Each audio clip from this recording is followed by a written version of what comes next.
Hello students, welcome back to Dr. Sourav Sir Classes. So for our series for Madras School of Economics question 2025, we are in the question number 22 from the sample question. So let's see what is there. Economic planning. So from Indian economy, we have got a question. Economic planning in India is subject to in concurrent list, state list, union list or special list. So we know economic planning. I hope you all have studied the budget. So if you haven't studied the budget, the economic survey quickly, because you will be having questions from there from anywhere you can expect.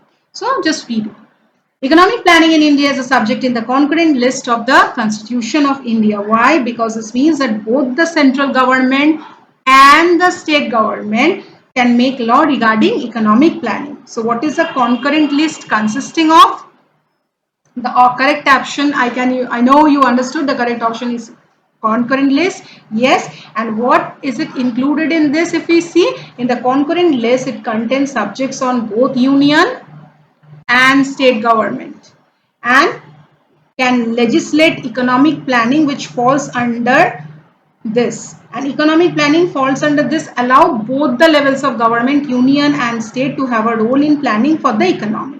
So both the central and the state government can legislate on this. Next question is what? Which type of economy can be termed as laissez-faire economy? Very easy. Laissez-faire economy is what? Laissez-faire economy is a type of economy where the government plays a very minimal role in economic activity, allowing the force of supply and demand to operate freely. So the term is most closely associated with the capitalist economy, where private individual and business have the freedom to make economic decision but with minimal or little government intervention. So what are the key features of a laissez-faire economy? If we understand, first, it is having a private ownership of resources and business. Second, it is having minimal government intervention. And third, market driven force are there. Market driven force are there.